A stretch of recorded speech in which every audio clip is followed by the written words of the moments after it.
আসসালামু আলাইকুম ওয়া রাহমাতুল্লাহি ওয়া বারাকাতুহু। ইবাদতের তাওহীদটা তিন ভাগে বিভক্ত। কয় ভাগে বিভক্ত? ইবাদতের তাওহীদ মনে রাখবেন তিন ধরনের, তিন ভাগে বিভক্ত। এক নম্বর তাওহীদুন নুসুক, দুই নম্বর তাওহীদুল মাহাব্বাহ, তিন নম্বর তাওহীদুত তাআহ।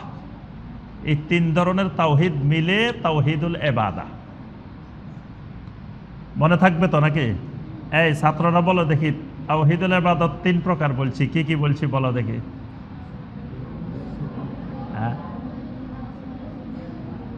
মুখস্থ করবা। এক নম্বরে তাওহীদুন নুসুক, বলো তাওহীদুন নুসুক। দুই নম্বর তাওহীদুল মাহাব্বাহ, তিন নম্বর তাওহীদুত তাআহ। এই তিনটা হলো ইবাদতের তাওহীদের তিনটা রূপ, তিনটা প্রকার। আচ্ছা, এবার তিনটা বুঝাই দিই। এক নম্বরটা হলো তাওহীদুন নুসুক। নুসুক মানে কোনো কিছু উৎসর্গ করা। এই উৎসর্গ করাটা একটা ইবাদত, মানে কারো কাছে নিজেকে সমর্পণ করা, কারো কাছে নিজেকে ক্ষুদ্র মনে করা, একেবারে কারো সামনে নিজেকে তুচ্ছ মনে করা, আরেকটা বিশাল শক্তির সামনে নিজেকে সমর্পণ করা। এই জাতীয় ইবাদতগুলোর নাম হলো নুসুক। এই জাতীয় ইবাদতের নাম নুসুক। এই জন্য আল্লাহ পাক কোরআনে কারিমে বলছেন, ওই আয়াতটা হলে ভালো করে মনে থাকবে, কুল ইন্না সলাতি ওয়া নুসুকি ওয়া মাহইয়ায়া ওয়া মামাতি লিল্লাহি রাব্বিল আলামিন। ইন্না সলাতি, আমার সলাত, ওয়া নুসুকি, এই দেখেন সলাতের পরে আল্লাহ বলছে আমার সমস্ত নুসুক। এই নুসুকটা একটা গুরুত্বপূর্ণ ইবাদত। আমরা নুসুকের আরো ব্যাখ্যা করতেছি, আরো ভালো করে বুঝে আসবে। তাহলে এক নম্বর হলো তাওহীদুন নুসুক। এই নুসুক জাতীয় যত ইবাদত আছে সকল ইবাদতে একমাত্র আল্লাহর তাওহীদ থাকতে হবে। দুই নম্বর তাওহীদুল মাহাব্বাহ। মহব্বত তো আমরা বুঝি, মহব্বত বুঝেন তো? মহব্বত মানে কি? এশকে মানে কি? জি, এশকে মানে কি? এশক। আপনি কি আল্লাহ এবং রাসূলের সাথে এশকে করেন না মহব্বত করেন? মহব্বত করেন। এশক করা যাবে কিনা? জি। আল্লাহর সাথে এশক করতে পারবেন? আশেকে এলাহি হইতে পারবেন না? আশেকে রাসূল হইতে পারবেন না? কি বলেন? বাংলাদেশের সব আশেকে রাসূল, সব আশেকে এলাহি, আর আপনি কোন আশেক হওয়া যাবে না। আশেক মাসুকের খেলা চলে বাংলাদেশে। ওয়াজ মাহফিলে আশেক মাসুকের খেলার বয়ানে তো 2 ঘন্টা যায়, আর মানুষ কাঁদতে কাঁদতে শেষ। আমরা ছোটবেলায় এক হুজুরের বয়ান শুনতাম, উনি মারা গেছেন, আল্লাহ তাকে মাফ করে দিন। ওই বয়ানে গেলেই তো প্রথমে কয় মজনু আর লাইলির কতগুলো শেয়ার করতো, লাইলি মজনু শেয়ার। তো কয় মজনু এক কুকুরের পায়ে চুমা দিতেছে দড়ি দড়ি, কবিতার মাধ্যমে বলতো সুদ দিয়ে দিয়ে। কত মানুষ যে কাঁদতো এই বয়ান শুনি। কয় কুকুরের পায়ে চুমা দিতেছে। এখন সবাই কয় দেখো মজনু পাগল হয়ে গেছে, হে কুকুরের পায়ে চুমা দিতেছে। তো মজনুরে যায় জিজ্ঞেস করে, এই মজনু তুই এত পাগল হয়েছ কেন, তুই কুকুরের পায়ে চুমা দিতেছ কেন? তখন মজনু কয়, শোনো দুনিয়ার মানুষ, আমি পাগল না, তোমরা পাগল। আমি কুকুরের পায়ে চুমা দিই না। আমার লাইলি যে রাস্তা দিয়ে যায় কুকুরিটাও সেই রাস্তা দিয়ে যায়। আমার লাইলির পায়ে যে ধুলাবালি লাগে কুকুরিটার পায়েও সেই ধুলাবালি লাগে। এটা আমার মহব্বতের এশকের খেলা, এটা কুকুরের সাথে আমার সম্পর্ক না। আমার সম্পর্ক কার সাথে? লাইলির সাথে। এই ওয়াজ করতে হয়, আশেক মাসুকের খেলা। এই খেলায় তো মানুষ টাকা বাইর করে দিয়ে দিত। দেখতাম যে দান মানে দানের বক্তা, মানে মানুষের টাকা বাহির করার জন্য মানুষের মধ্যে একটা কালেকশনের বক্তা। মানে মানুষের পকেট থেকে টাকা বাহির করতে হলে আগে মানুষকে ইমোশনাল করতে হয়, আবেগী করতে হয়। আবেগী করার জন্য এই বয়ান কবিতা দিয়ে দিয়ে এশকের খেলা, আশেক মাসুকের খেলার বয়ান, তারপরে শুরু হইতো টাকা তোলা। তাহলে আমি যে কথাটা বলতেছিলাম যে আল্লাহ এবং রাসূলের সাথে এশকে করা যাবে না। কি করতে হবে? মাহাব্বা করতে হবে, মহব্বত করতে হবে, ভালোবাসতে হবে। ভালোবাসার 10টা স্তর আছে। কয়টা স্তর? 10টা স্তর। আকীদায়ে তহাবীর মধ্যে ইমাম তহাবী রাহিমাহুল্লাহ ভালোবাসার 10টা স্তর বর্ণনা করছেন। এই 10টা স্তরের মধ্যে 10ম স্তর যেটা, সবার উপরের স্তর যেটা, সেটার নাম হলো খুল্লাহ, খালিল। খালিল, খুল্লাত। এটা হলো সর্বোচ্চ স্তর, এটার উপর আর ভালোবাসা হয় না, এটার নাম খোল্লাত। এই জন্য আল্লাহ রাব্বুল আলামিন জমিনে সব মুমিনের বন্ধু বানাইছে, বানাইছে না? আমরা কি আল্লাহর বন্ধু কিনা, আল্লাহর ওলি কিনা? অনেকে বলে না, অনেকে সন্দেহ করে, মনে হয় না না, আমি অনেকের বলে দেখছি ভাই আপনি কি আল্লাহর ওলি, না না না খবরদার আমি আল্লাহর ওলি না। অথচ আল্লাহ সুবহানাহু ওয়া তাআলা বলতেছেন আল্লাহু ওয়ালিয়্যুল্লাযীনা আমানু, জমিনে যত ঈমানদার আছে সব আমার ওলি, সব আমার বন্ধু। আর মুমিনে কয় না না না আমি বন্ধু না। কারণ হইছে তারা তো আগে বন্ধুর ভুল কনসেপ্ট দিয়ে দিছে, আপনি সারা জীবন চেষ্টা করলেও বন্ধু হইতে পারবেন না যতক্ষণ আপনি আমার কাছে মুরিদ না হইবেন। এবং কবিতা শোনাই দেওয়া হয়েছে, খোদ বখোদ মাওলানা রুমি হার গেজে কামেল্লা শোধ তা গোলামে শামসে তিবরিজি না শোধ।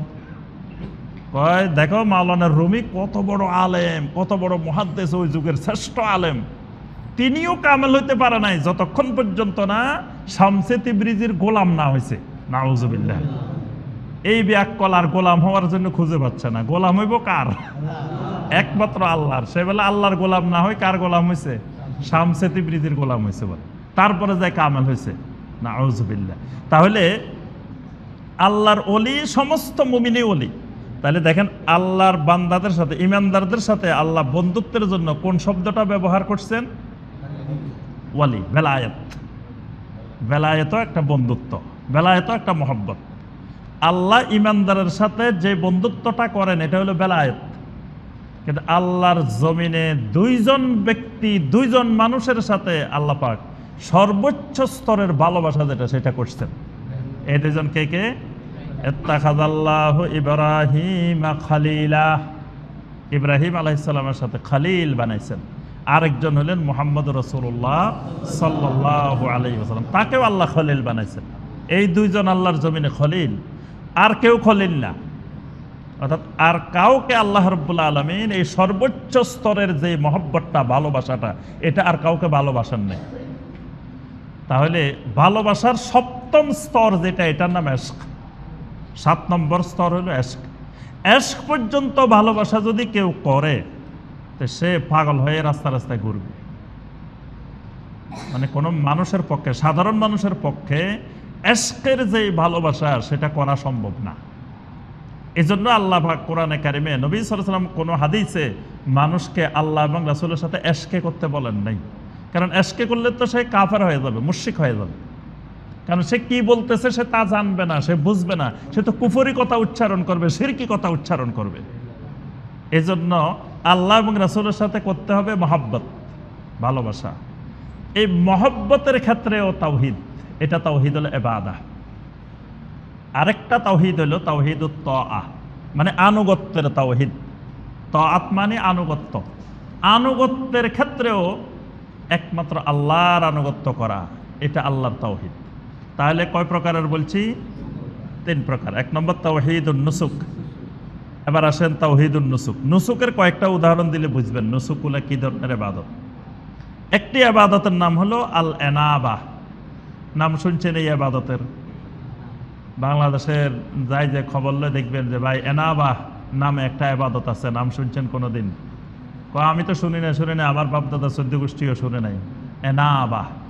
অথচ এটা একটা গুরুত্বপূর্ণ ইবাদত। এনাবা মানে আল্লাহর দিকে পরিপূর্ণরূপে ফিরে আসা। আল্লাহ পাক কোরআনে কারিমে সূরা জুমারের 54 নম্বর আয়াতে বলছেন, ওয়া আনিবু ইলা রাব্বিকুম ওয়া আসলিমু লাহ, ওয়া আনিবু ইলা রাব্বিকুম, ও আমার গোলাম, আমার বান্দা, তোমার রবের দিকে ফিরে আসো, রবের দিকে চলে আসো। আনিবু ইলা রাব্বিকুম, তোমার রবের দিকে চলে আসো, রবের দিকে আসো। আল্লাহ ডাকতেছেন, কার দিকে আসো? রবের দিকে। এই রবের দিকে আল্লাহর ডাকে সাড়া দেওয়ার ইবাদতটার নাম এনাবা। তাওবা মানিও ফিরে আসা, এনাবা মানিও ফিরে আসা, দুটাই কিন্তু ফিরে আসা, কিন্তু দুটার মধ্যে পার্থক্য আছে। কোন আয়াতে আল্লাহ বলছেন তুবু ইলাল্লাহি তাওবাতান নাসুহা, বান্দা আল্লাহর দিকে কল্যাণকামী তাওবার মাধ্যমে, তাওবায়ে নাসুহার মাধ্যমে ফিরে আসো। আবার এখানে বলতেছেন ওয়া আনিবু ইলা রাব্বিকুম, তোমার রবের দিকে ফিরে আসো, তোমাদের রবের দিকে ফিরে আসো। দুই ফিরে আসা একরকম না। তাওবার ফিরে আসাটা হলো আজকে ফিরে আসছেন, কালকে আবার উল্টা দিকে চলিয়ে যেতে পারে, এটার নাম তাওবা। মানে তাওবায় যে ফিরে আসছেন এইটার উপরে যে আপনি মৃত্যু পর্যন্ত থাকতে পারবেন তার গ্যারান্টি নেই, নিশ্চয়তা নেই। কয়দিন ফিরে আসে দেখবেন, রমজান শুরু হইলে প্রথম 5-6 দিন দেখবেন মসজিদে জায়গা হয় না, নামাজিরা মসজিদে গেলে জায়গা পায় না। দেখবেন যে আমি মাঝে মাঝে অবাক হয়ে গেছি, কিরে আজকে মসজিদে এই হুলস্থুল কারবার কেন? যে নামাজিরা সবাই 3 তালায়, নিয়মিত নামাজি যারা, এরা নিচ তালায়ও নাই, 2 তালায়ও নাই, 3 তালা 4 তালার আগে জায়গা পায় না। আর যাদেরকে এতদিন মসজিদের দ্বারা কাছেও দেখা যায় না, এরা প্রথম কাতারে, দ্বিতীয় কাতারে, তৃতীয় কাতারে। মাশাআল্লাহ, তো আল্লাহ হেদায়েত দিয়ে দিছে, তো খুশির খবর। 4-5 দিন পরে দেখা যায় আস্তে আস্তে কমতে থাকে, আস্তে আস্তে কমতে থাকে, আর নাই, তাদেরকে আর খুঁজে পাওয়া যায় না। তাহলে বোঝা যায় এরা ফিরে আসছে আল্লাহর কাছে, কিন্তু আসি থাকতে পারে নাই, আল্লাহ এদেরকে কবুল করে নাই। সবাই আসলে থাকতে পারে না, আল্লাহ কবুল করা লাগে। তওবা কবুল না হলে ফিরে আসি থাকা যায় না, আবার চলে যেতে হয়। আপনি আসলে কি আল্লাহর কাছে আসছেন, আল্লাহ আপনারা রাখে নাই, আল্লাহর কাছে রাখা যাবে না, তুই বাদ। নবী সাল্লাল্লাহু আলাইহি সাল্লামের যত সাহাবী ছিলেন, এই সাহাবীগুলোরে আল্লাহ বাছাই করছেন। সুবহানাল্লাহ। আল্লাহর নবীর, আল্লাহর খলিলের সোহবত কারা পাবে, এটা চাইলেই সোহবত পাবে না। আল্লাহ বাছাই করে করে তার রাসূলের সোহবতের জন্য সাহাবায়ে কেরামকে আল্লাহ পছন্দ করছে। তাওবা করি আমি যে আল্লাহর কাছে ফিরে আসবো, আল্লাহ আমাকে চাইতে হবে, রাখতে হবে আল্লাহর কাছে। ফিরে আসলাম, কিন্তু আল্লাহ যদি না রাখে, তাহলে বোঝা গেল তাওবা করি, তাওবার পরে আবার ফিরিয়েও যেতে পারে। কিন্তু এনাবা যেটি, এটা এমন আশা আর ফিরে যাওয়ার সম্ভাবনা নাই। এমন ভাবে আল্লাহর কাছে ফিরে আসছে, আল্লাহ তোমার ছাড়া আর কোথাও যাব না, আসছি তো আসছি, আর কোনোদিন কোথাও যাব না। এইরকম ভাবে ফিরে আসলে এই ফিরে আসাটার নাম এনাবা। মনে রাখবেন, এটার নাম এনাবা। আল্লাহ পাক কোরআনে কারিমে সূরা জুমারের 54 নম্বর আয়াতে বলছেন, ওয়া আনিবু ইলা রাব্বিকুম, ওয়া আনিবু ইলা রাব্বিকুম, বান্দা তোমাদের রবের দিকে এনাবা করো, প্রত্যাবর্তন করো, পরিপূর্ণ রূপে তোমরা ফিরে আসো। এই ফিরে আসাটা এমনভাবে আল্লাহর দিকে ফিরে আসতে হবে, আর ডানে বামে সামনে পিছনে কোনো দিকে তাকানো যাবে না। এই ফিরে আসার মধ্যে তাওহীদ থাকা লাগবে, ফিরে আসার মধ্যে তাওহীদ থাকা লাগবে। এই তাওহীদের নাম তাওহীদুন নুসুক। এই ফিরে আসাটার নাম কি? তাওহীদুন নুসুক। আরেকটি তাওহীদুন নুসুক শুনেন, ইস্তেআনা। ইস্তেআনা, ইস্তেআনা মানে সাহায্য চাওয়া। সাহায্য চাওয়া একটা ইবাদত।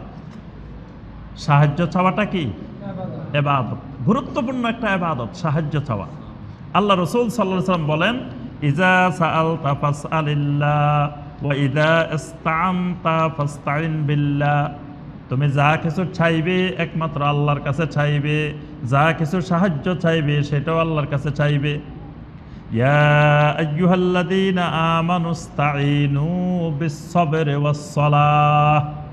হে ঈমানদার, সাহায্য চাও আল্লাহর কাছে কিসের মাধ্যমে? সবরের মাধ্যমে, সালাতের মাধ্যমে। তাহলে সাহায্য চাওয়া, ইস্তেআনা, এটা গুরুত্বপূর্ণ একটি ইবাদত। ইস্তেআনা কয়েক ধরনের আছে। একটা ইস্তেআনা হলো বিপদে আপদে মুসিবতে সর্বক্ষেত্রে আল্লাহ রাব্বুল আলামিনের কাছে চাওয়া, এটা তাওহীদ, এটা তাওহীদুন নুসুক। আল্লাহ পাক সূরা আল ফাতিহার মধ্যে শিখাইছেন, ইয়্যাকা না'বুদু ওয়া ইয়্যাকা নাস্তাঈন। ইবাদত যেমন একমাত্র তোমার করি, এই ইস্তেআনা, এই ইবাদতটাও একমাত্র তোমার করি। কারণ অনেক মুশরিকেরা ইবাদত করতে রাজি ছিল, কিন্তু ইস্তেআনা করতে রাজি ছিল না। মানে আল্লাহর কিছু ইবাদত করতে রাজি ছিল, কিন্তু বিপদে আপদে পড়লে সব সময় সব বিষয় আল্লাহর কাছে চাইতে হবে, এটা কেমন কথা? মিয়া আল্লাহ কি এমনি বসে রয়েছেন? আল্লাহ সারা পৃথিবী চালায়, আর ছোট একটা জিনিস দরকার, এটার জন্য আল্লাহরে বিরক্ত করবে, এটা কেমন কথা? সব ব্যাপারে আল্লাহর কাছে যাওয়া লাগবে না, এটা কার কথা? মুশরিকদের কথা। সব বিষয় নিয়ে আল্লাহর কাছে যাইবা কেন?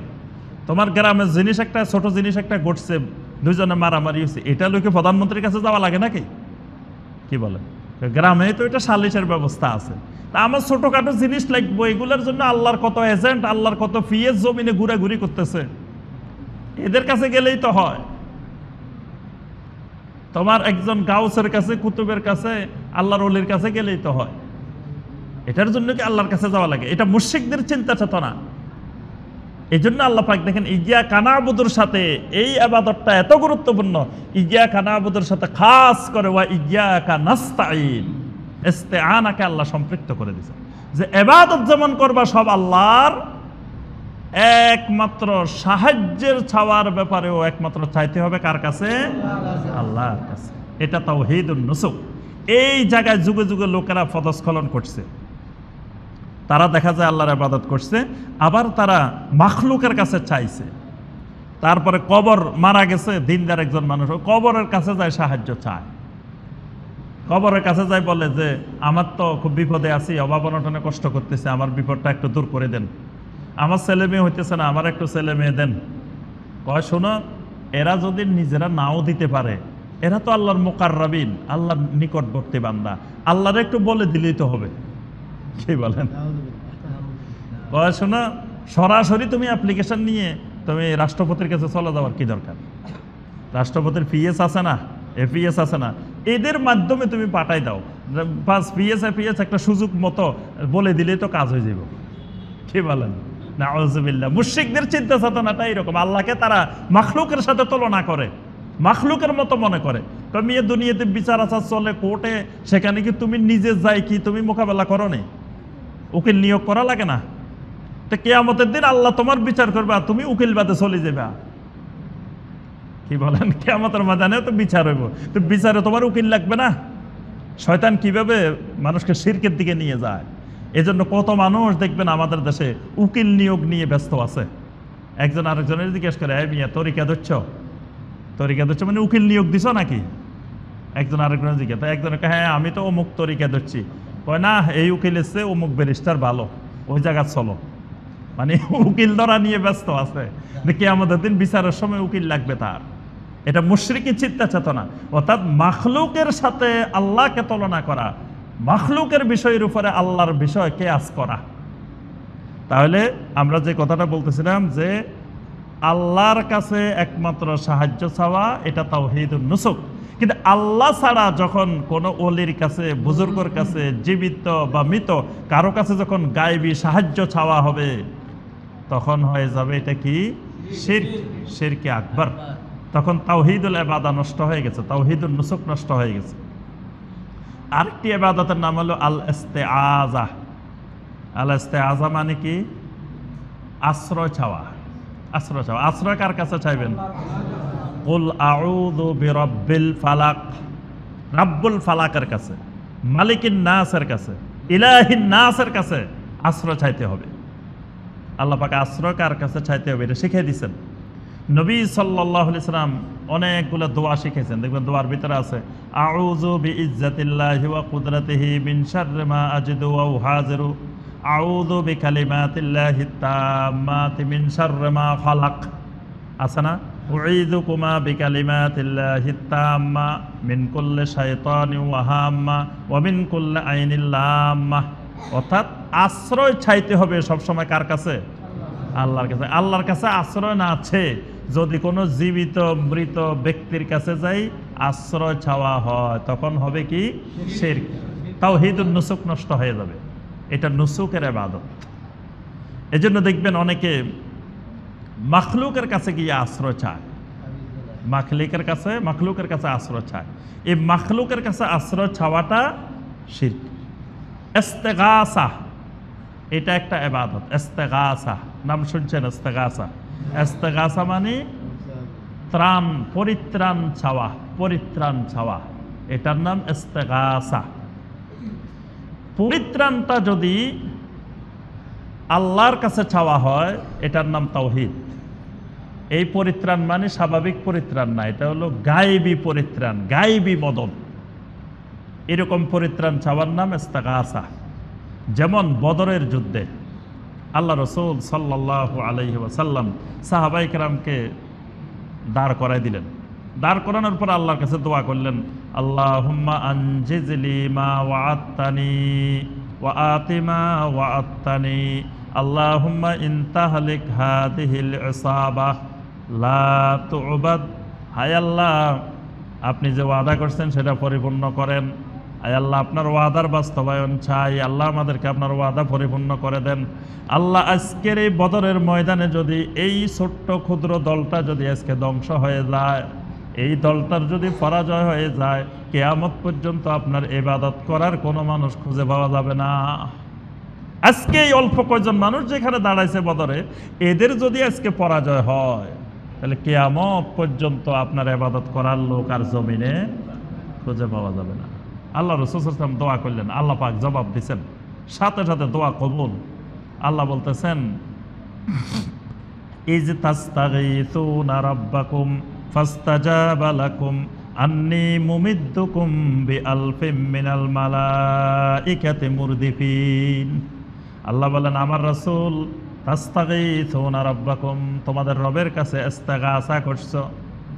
তোমরা তোমাদের রবের কাছে ইস্তিগাসা করছো, মানে সাহায্য চাইছো, পরিত্রাণ চাইছো। আমি আল্লাহ ফাস্তাজাবা লাকুম, সাথে সাথে তোমাদের ডাকে সাড়া দিয়েছি। আন্নী মুমিদ্দুকুম বিআলফিম মিনাল মালাইকাতি মুরদিফিন, পর্যায়ক্রমে আমি তোমাদের জন্য দলে দলে ফেরেশতা পাঠাই দিব। সুবহানাল্লাহ, ফেরেশতার মাধ্যমে তোমাদেরকে সাহায্য করব। তাহলে এখানে আল্লাহ রাসূল সাল্লাল্লাহু আলাইহি ওয়াসাল্লাম কি করছেন? ইস্তিগাসা করছেন। এই যে তাস্তাগীসুনা রাব্বাকুম, আল্লাহ পাক এই ইস্তিগাসা শব্দটা ব্যবহার করছেন। তবে এমনি যদি আপনি কোনো বিপদে, কোনো রাস্তাঘাটে, কোনো জায়গায় সমস্যায় পড়ছেন, পরি একজন আপনারা মারতেছে, আপনি করতেছেন, এই ভাই আমার একটু সাহায্য করেন, বা আপনারা চোরে ধরছে, ডাকাতি ধরছে, আরেকজনের ডাকতেছেন, এটা শিরিক হবে? যেমন মুসা আলাইহিস সালাম যখন নবী হন নাই, নবী হওয়ার আগে, তখন তিনি সকালবেলা রাস্তায় বাইরেছেন, দেখেন দুজনে মারামারি করতেছে। তখন একজনের কি করছেন? ঘুষিয়ে দিয়েছেন। ঘুষিয়ে লোকটা কি হয়েছে? মারা গেছে। পরের দিন আবার বের হয়েছে, বের হয়ে দেখে কি ওই লোক আবার আরেকজনের সাথে মারামারি শুরু করছে। এবার মুসা আলাইহিস সালামকে দেখে ডাকতেছে। আল্লাহ পাক এই শব্দটাকেও ইস্তিগাসা বলছেন। আল্লাহ পাক বলছে ফাস্তাগাসাহু, যে মুসার কাছে ইস্তিগাসা করছে, মানে সাহায্য চাইছে। এইটাকে দিয়ে যারা শিরিক করে গাউসুল আজম বানাইছে এবং গাউসুল আজমের কাছে চায়, তারা দলিল দিয়ে কয়, দেখো মুসা আলাইহিস সালামের কাছে তো ওই লোকে সাহায্য চাইছে, তো এটা জায়েজ হলে আমাদের এই বড় হুজুরের কাছে বা আব্দুল কাদের জিলানী রহমতুল্লাহের কাছে সাহায্য চাইলে অসুবিধা কি? ওই সাহায্য চাওয়া আর এই সাহায্য চাওয়া দুটো এক না। ওখানে মুসা আলাইহিস সালামের কাছে সাহায্য চাইছে জীবিত অবস্থায়, আপনি এখানে সাহায্য চাচ্ছেন কি মারা যাওয়ার পরে। ওখানে মুসা আলাইহিস সালামের কাছে সাহায্য চাইছে নবী হওয়ার আগে, তখন তিনি নবী হন নাই, তখন তিনি নবী হন নাই, তখন তিনি একজন আম মানুষ, সাধারণ মানুষ, ওই মানুষের কাছে সাহায্য চাইছে। কিন্তু তার মুসা আলাইহিস সালামের মধ্যে বিশেষ কোনো ক্ষমতা আছে এই বিশ্বাসে চায় নাই। শরীরে শক্তি আছে, মুসা আলাইহিস সালাম যুবক, শরীরের শক্তির উপরে নির্ভর করে চাইছে, ভাই আমার একটু সাহায্য করেন। বুড়া মানুষের কাছে ডাকে কি করবে? একটু যুবক মানুষ দেখছে, এই জন্য ডাকছে। এই জন্য রাস্তাঘাটে আপনি যদি ডাকাতে ধরছে, চোরে ধরছে, আপনি যদি একটা যুবকের ডাকেন, সাহায্য চান, এটা শিরিক হবে না। মুসা আলাইহিস সালামের কাছে এইরকম চাইছে, কিন্তু মুসা আলাইহিস সালামের কাছে যে উনি বিশাল ক্ষমতার অধিকারী, গায়ে বিশাল ওনার ক্ষমতা আছে, এই জন্য বলতেছে যে আমার একটু সাহায্য করেন। এই কথা ওই লোকেরা ওই দলিল দিয়ে শিরককে জায়েজ করা যাবে না। আচ্ছা, এরপরে আরেকটা ইবাদতে আসেন, আয-যবহ। এই ইস্তিগাসা থেকে গাউসুল আজম, গাউস বানানো হয়েছে, মানে দুনিয়ার মানুষকে পরিত্রাণ দাতা বানানো হয়েছে, এবং অনেক গাউস যে পরিত্রাণ দাতা। আর আব্দুল কাদের জিলানী রাহমাহুল্লাহকে বানানো হয়েছে গাউসুল আজম, সবচেয়ে বড় পরিত্রাণ দাতা। নাউজুবিল্লাহ, সবচেয়ে বড় গাউসুল আজম হলেন একমাত্র আল্লাহ রাব্বুল আলামিন। আচ্ছা, আরেকটা ইবাদত হলো জবাই, জবে করা। এটাও তাওহীদুন নুসুক, এটা নুসুকের ইবাদত, জবে করা, পশু জবাই করা, এটা ইবাদত। পশু জবাই করতে হবে কার জন্য, কার উদ্দেশ্যে? একমাত্র আল্লাহর উদ্দেশ্যে। আল্লাহ ছাড়া অন্য কারো উদ্দেশ্যে পশু জবাই করলে সেটা কি হয়? শিরক হয়। আচ্ছা, এখন হলো আপনি জবাই করছেন আল্লাহর নামে, কিন্তু এখান থেকে গাজীপুর থেকে নিয়ে রওনা দিচ্ছেন রাজশাহীর দিকে, রাজশাহী লই যাই জবাই করছেন, বা রংপুর লই যাই জবাই করছেন, বা দিনাজপুর নিয়ে জবাই করছেন, বা বরিশাল নিয়ে জবাই করছেন, বা আরেক জায়গায় লই যাই করছেন, কিন্তু সেখানে জবাই করার সময় নাম নিছেন কার? আল্লাহর। এটা শিরক হবে কিনা বলেন তো দেখি? হবে, কারণ আপনি গরু এটার মহিষ এটা এখান থেকে অত দূর নিলেন কেন? নিয়ে যে রওনা দিছেন এটাও তো শিরক। কারণ পশু নিয়ে রওনা দেওয়া এটা একটা ইবাদত।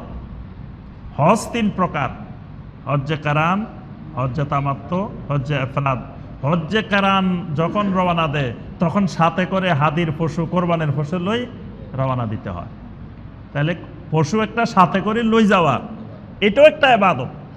তা আপনি তো প্রথমে এই পশুটা ওই কবরের উদ্দেশ্যে, ওই মানুষটার, ওই মাইয়তের উদ্দেশ্যে, ওই ওলির উদ্দেশ্যে নিয়ে রওনা দিছেন।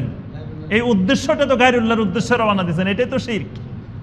আর শিরকি পশু জবাই করলেও হালাল হয় না। এই জন্য শিরকের অনুষ্ঠানে গরু জবাই করলে বিসমিল্লাহ বলি, আল্লাহু আকবার বলি জবাই করলেও হালাল।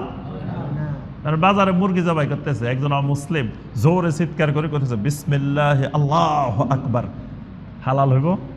সে তো বিসমিল্লাহ বলছে, আল্লাহু আকবার বলছে, হালাল হবে? হবে না। সে অমুসলিম, তার অন্তরে বিসমিল্লাহ নাই, সে মুখে যত বিসমিল্লাহ বলো। এই জন্য শেখ উসাইমিন রাহমাহুল্লাহ হুকম তারিকে সালাত কিতাবের মধ্যে লিখছেন যে বেনামাজি জবাই করলেও খাওয়া হালাল হবে না। বেনামাজি জবাই করলে হালাল হবে না। কারণ কি? বেনামাজি তো বিসমিল্লাহ বলছে, আল্লাহু আকবার বলছে, অসুবিধা কি? অসুবিধা হলো বেনামাজি যদি আল্লাহু আকবারে বিশ্বাস করত, দৈনিক 5 বার মসজিদের ভিতরে এক ওয়াক্তে 6 বার ডাক দিতেছে আল্লাহু আকবার আল্লাহু আকবার, এটা কি তার কানে যায় নাই? কি প্রতি ওয়াক্তে আজান যখন দেয় 6 বার আল্লাহু আকবার বলে না? প্রথমে 4 বার, পরে 2 বার, 6 বার আল্লাহু আকবার বলে, 2 বার আশহাদু আল্লা ইলাহা ইল্লাল্লাহ বলে। তো এতবার ঘোষণা আসলো, তার কান পর্যন্ত যায় নাই। তো সেই যদি আল্লাহু আকবারে বিশ্বাসী হইতো, সে মসজিদে আসলো না কেন? আসতে পারলো না কেন? তার অর্থ আল্লাহু আকবারে সে বিশ্বাসী না। ওখানে আল্লাহু আকবার বলছে তার ব্যবসা চালানোর জন্য। এই জন্য তার আল্লাহু আকবারে প্রাণী হালাল হয় না। ঘটনা বুঝতে পারছেন? ওই আল্লাহু আকবারে প্রাণী হালাল হয়, এবং আল্লাহু আকবার না বললেও হালাল হয়। যদি একজন নামাজি মুমিন জবাই করার সময় ভুলে গেছে আল্লাহু আকবার বলতে, তাও তার জবাই করা প্রাণী কি হালাল, কারণ আল্লাহু আকবার তার অন্তরে আছে। কিন্তু ওই লোক জোরে মুখে বলছে আল্লাহু আকবার, তাও হালাল হয় না, কারণ আল্লাহু আকবার তার অন্তরে নেই। বুঝতে পারছেন কথা? অন্তরে যদি থাকতো তো মসজিদে এত ডাকতেছে আল্লাহু আকবার আল্লাহু আকবার, সে আল্লাহু আকবারের কোনো জবাবে দিল না। তার অর্থ হলো সে আল্লাহু আকবারকে বাণিজ্যিক উদ্দেশ্যে ব্যবহার করছে, আল্লাহু আকবারে সে বিশ্বাসী না। আচ্ছা, এই জন্য জবে এটাও করতে হবে একমাত্র আল্লাহর উদ্দেশ্যে।